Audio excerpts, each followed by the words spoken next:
Hello students, it's me Vikrant and I welcome you all on today's lecture. This is the lecture number 7. ठीक है भाई, ये lecture number 7 है और topic जो हमारा चल रहा था लास्ट क्लास के अंदर वो था सेंटेंस एंड इट्स पार्ट्स। ये क्लास 2 है सेंटेंस एंड इट्स पार्ट की। इससे पहले हम एक लेक्चर कर चुके हैं, लेक्चर नंबर 6, जहाँ पे हमने शुरू किया था ये वाला topic sentence and it's part.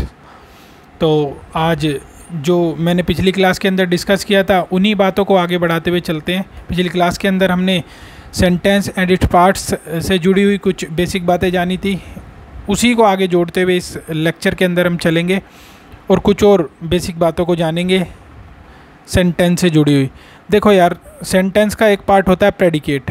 Predicate क्या होता है? What is told about the subject, यानी सब्जेक्ट के बारे में जो कुछ भी बताया जाए।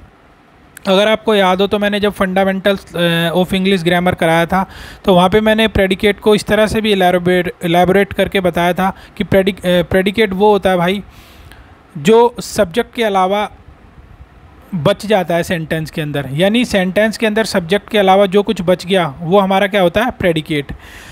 और जो कुछ बच गया वो क्या करता है? वो हमें सब्जेक्ट के बारे में इंफॉर्मेशन दे रहा होता है। तो प्रेडिकेट को हम लिख सकते हैं what is told about the subject. I hope अगर आपने पिछले लेक्चर सारे अच्छी तरह से देखे होंगे तो आपको सारी बात मेरी कही हुई सारी बात आपको समझ में आ रही होंगी।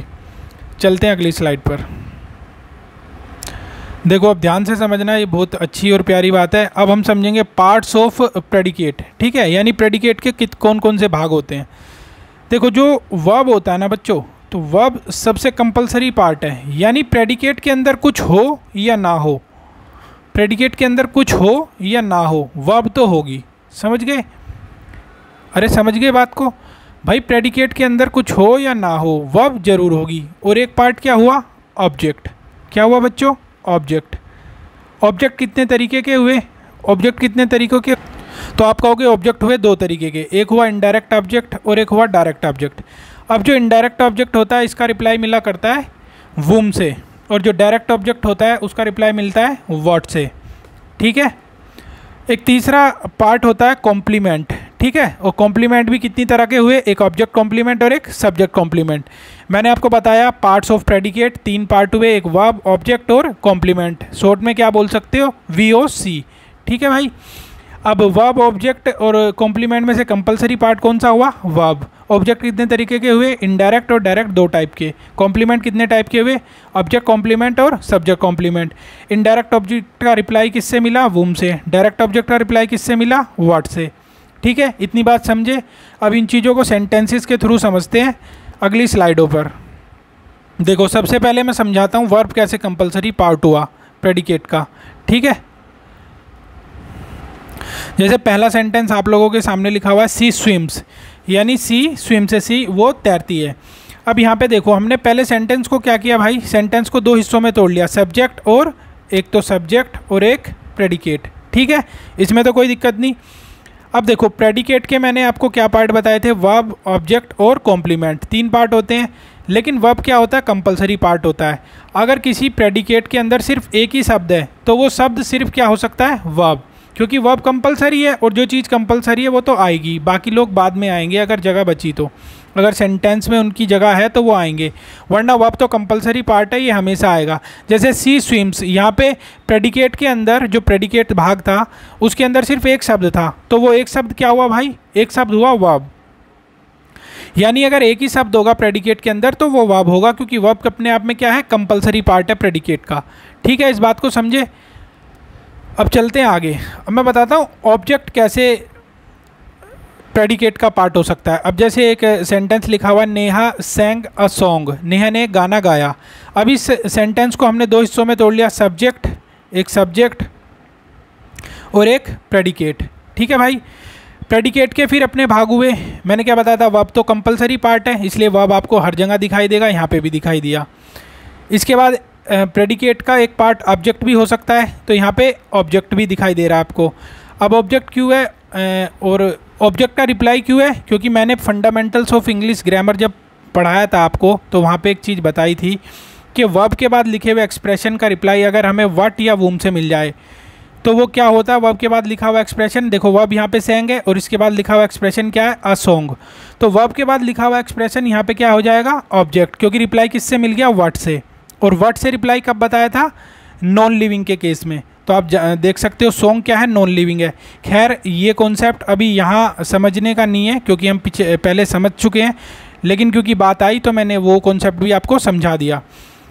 अब मेरी बात को आप ध्यान से समझो। मैंने आपको सेंटेंस बताया, नेहा सेंग ए सॉन्ग, नेहा हुआ सब्जेक्ट, सेंग ए सॉन्ग हुआ प्रेडिकेट, प्रेडिकेट के अपने पार्ट हुए वर्ब, कंपलसरी पार्ट हुआ, फिर एक पार्ट हुआ ऑब्जेक्ट। ठीक है भाई। अब ऑब्जेक्ट यहाँ पे क्योंकि एक ही है, ऑब्जेक्ट सेंटेंस के अंदर दो भी हो सकते हैं और एक भी हो सकता है। अब क्योंकि एक ही है तो डायरेक्ट और इनडायरेक्ट ऑब्जेक्ट का कोई झंझट नहीं है, यहाँ पे डायरेक्ट ऑब्जेक्ट हो जाएगा क्योंकि व्हाट से रिप्लाई मिला है। व्हाट से रिप्लाई मिलने वाले डायरेक्ट ऑब्जेक्ट भी होते हैं और नॉन लिविंग भी होते हैं। ठीक है। अब देखते हैं जब ऑब्जेक्ट एक से ज़्यादा हो जाए तो क्या करेंगे।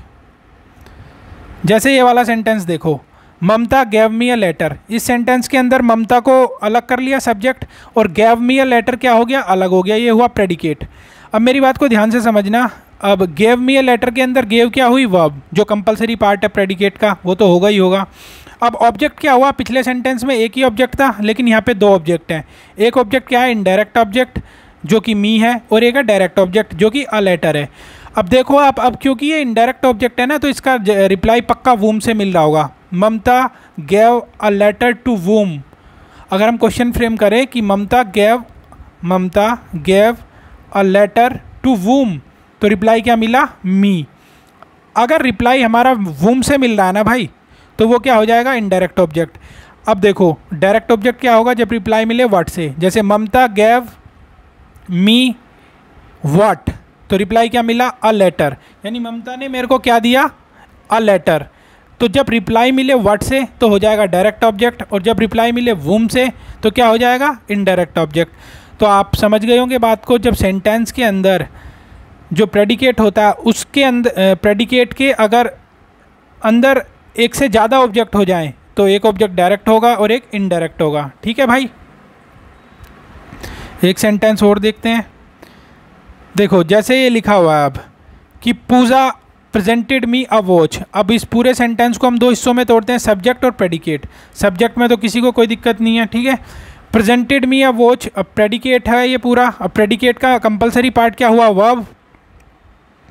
वर्ब के अलावा भाई इनडायरेक्ट ऑब्जेक्ट और डायरेक्ट ऑब्जेक्ट। इनडायरेक्ट ऑब्जेक्ट क्या होता है, जिसका रिप्लाई हमें मिले वूम से। तो देखते हैं, पूजा प्रेजेंटेड अ वॉच टू वूम, यानी किसको घड़ी दी पूजा ने, तो रिप्लाई क्या मिला, रिप्लाई मिला भैया मी। ठीक है। अब जब रिप्लाई आपको मी मिल रहा है तो मी क्या हो जाएगा, इनडायरेक्ट ऑब्जेक्ट। अब देखते हैं व्हाट का रिप्लाई। पूजा प्रेजेंटेड मी व्हाट, मतलब पूजा ने क्या प्रेजेंट किया, तो क्या रिप्लाई मिला, अ वॉच। तो जिसका रिप्लाई मिले व्हाट से वो होगा डायरेक्ट ऑब्जेक्ट, और जिसका रिप्लाई मिले वूम से वो होगा इनडायरेक्ट ऑब्जेक्ट। ठीक है भाई। तो बात समझे आप, किस तरह से प्रेडिकेट का कंपलसरी पार्ट हुआ वर्ब, और ऑब्जेक्ट अगर सिंगल है तो वो खुद डायरेक्ट हो जाएगा, और अगर दो है तो एक इनडायरेक्ट हो जाएगा और एक डायरेक्ट हो जाएगा। ठीक है भाई।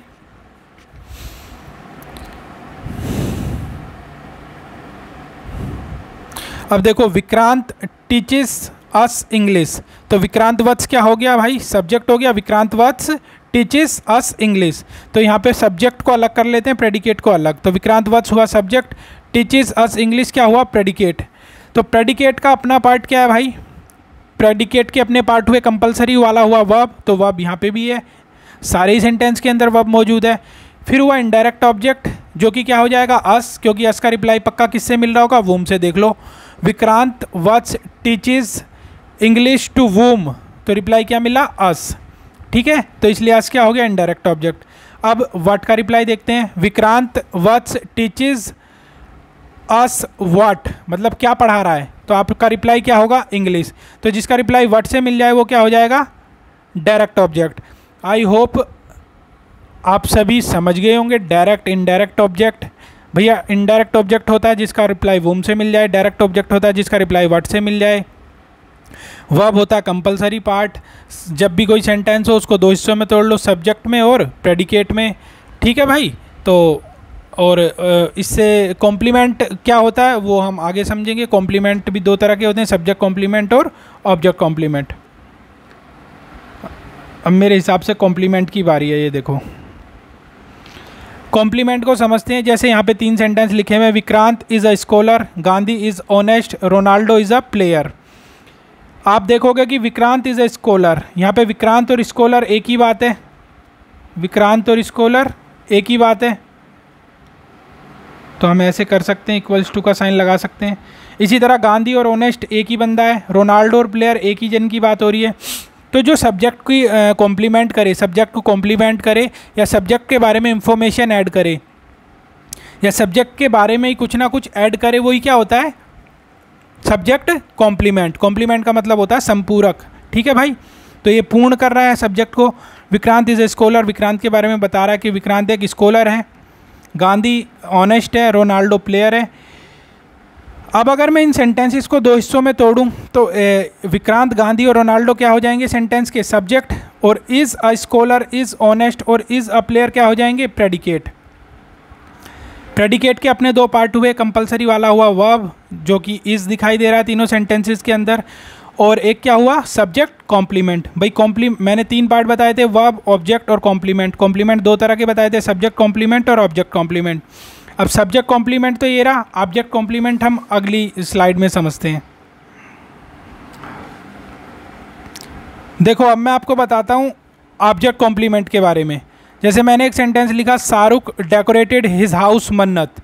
अब इस लिखे हुए सेंटेंस को 2 हिस्सों में तोड़ो, सब्जेक्ट और प्रेडिकेट। सब्जेक्ट हुआ शाहरुख, प्रेडिकेट क्या हुआ डेकोरेटेड हिज हाउस मन्नत। अब प्रेडिकेट के जो पार्ट हुए वो हुए वर्ब, ऑब्जेक्ट और ऑब्जेक्ट कॉम्प्लीमेंट। ठीक है, वर्ब हुआ कंपलसरी पार्ट, इसलिए हर सेंटेंस के अंदर आपको दिखाई दे रहा है। इसके बाद हिज हाउस क्या हुआ ऑब्जेक्ट, क्योंकि वर्ब के बाद लिखे हुए एक्सप्रेशन का रिप्लाई अगर वर्ड से मिल जाए, और वर्ड से किस केस में, नॉन लिविंग के केस में, तो लिखा हुआ एक्सप्रेशन क्या होता है डेकोरेटेड वर्ब है, इसके बाद लिखा हुआ एक्सप्रेशन हिज हाउस क्या हो गया ऑब्जेक्ट। ठीक है, और ऑब्जेक्ट, अब यहाँ पे एक बात बताना, ऑब्जेक्ट और मन्नत यानी हिज हाउस और मन्नत एक ही चीज़ है भाई, यानी घर के बारे में ही आपको बताया जा रहा है कि हिज हाउस क्या है मन्नत, तो मन्नत और घर एक ही बात है, इसलिए ऑब्जेक्ट को कॉम्प्लीमेंट देने वाला ये क्या हुआ एक्सप्रेशन ऑब्जेक्ट कॉम्प्लीमेंट। यानी जो सब्जेक्ट को कॉम्प्लीमेंट करे वो हुआ सब्जेक्ट कॉम्प्लीमेंट, और जो ऑब्जेक्ट को कॉम्प्लीमेंट करे वो क्या हुआ ऑब्जेक्ट कॉम्प्लीमेंट। ठीक है बच्चों, अब एक और सेंटेंस के ऊपर चलता हूँ और आज की बातचीत को ख़त्म करते हैं फिर इस सेंटेंस के बाद। देखो भाई, the members elected him president, तो इस सेंटेंस के अंदर अगर मैं देखूँ द मेंबर्स को अलग करूँ, सब्जेक्ट हुआ, इलेक्टेड हिम प्रेसिडेंट क्या हुआ पूरा का पूरा प्रेडिकेट हुआ। अब प्रेडिकेट के भी अपने 3 पार्ट हुए भाई, कौन कौन से, वर्ब, ऑब्जेक्ट और ऑब्जेक्ट कॉम्प्लीमेंट। वर्ब तो कंपलसरी पार्ट है, इसलिए हर सेंटेंस में आपको दिखाई दिया, यहाँ पे भी दिखाई देगा। हिम क्या है, यहाँ पे ऑब्जेक्ट है। द मेंबर्स इलेक्टेड वूम, किसको इलेक्टेड कर रहे हैं, मतलब किसका चयन कर रहे हैं मेंबर, हिम का यानी उसका, तो यहाँ पे ये क्या हुआ ऑब्जेक्ट। ठीक है भाई, और प्रेसिडेंट क्या हुआ, अब यहाँ पे देखो हिम और प्रेसिडेंट दोनों एक ही शख्स हैं, इसलिए ऑब्जेक्ट को कॉम्प्लीमेंट करने वाला क्या हुआ ऑब्जेक्ट कॉम्प्लीमेंट। ठीक है जी, इतनी बात समझे आप। और होम से रिप्लाई क्यों मिल रहा है, क्योंकि ये क्या है इनडायरेक्ट ऑब्जेक्ट है। ठीक है, डायरेक्ट में किससे रिप्लाई मिलता है, डायरेक्ट में रिप्लाई मिलता है व्हाट से, और वोम से रिप्लाई किस केस में मिलता है लिविंग के केस में, तो हिम क्या है लिविंग है, और व्हाट से किस केस में रिप्लाई मिलता है नॉन लिविंग के केस में। तो आई होप आज की बातचीत को आप समझ गए होंगे। अब मिलते हैं अपने अगले लेक्चर के अंदर, जब तक के लिए अपना ध्यान रखिए बच्चों, पढ़ते रहो, मस्त रहो, और चैनल को सब्सक्राइब, लाइक, शेयर करते रहो। Bye bye, take care.